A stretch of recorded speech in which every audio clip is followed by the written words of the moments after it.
श्री गुरुदेव दत्त मित्रांनो, पुन्हा एकदा माझ्या मिनी ब्लॉगमध्ये तुमचं स्वागत आहे. आत्ता आपल्या प्रवासाची पुढची दोन खास ठिकाणं मतलब मच्छिंद्रनाथ आणि कानिफनाथांचे मंदिर. सर्वप्रथम आपण आलो आहोत मच्छिंद्रनाथांच्या मंदिरात. मच्छिंद्रनाथ हे नाथ संप्रदायाचे आद्य गुरु मानले जाते. असं मानलं जातं की भगवान श्री पार्वतीला योग ज्ञान सांगत होते.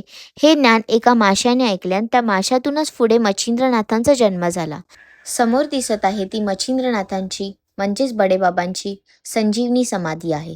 दर्शन घेऊन आम्ही लगेचच निघालो मडी येथील कानिफनाथांच्या मंदिराकडे. कानिफनाथ हे नवनाथांपैकी एक नाथ आहेत.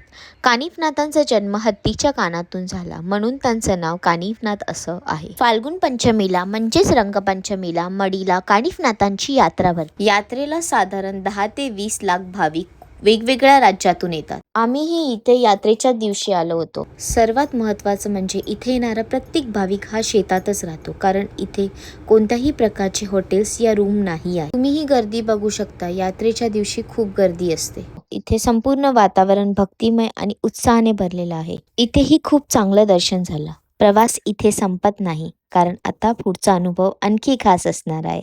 चला तर मग भेटूया पुढच्या मिनी ब्लॉगमध्ये. तोपर्यंत श्री गुरुदेव दत्त.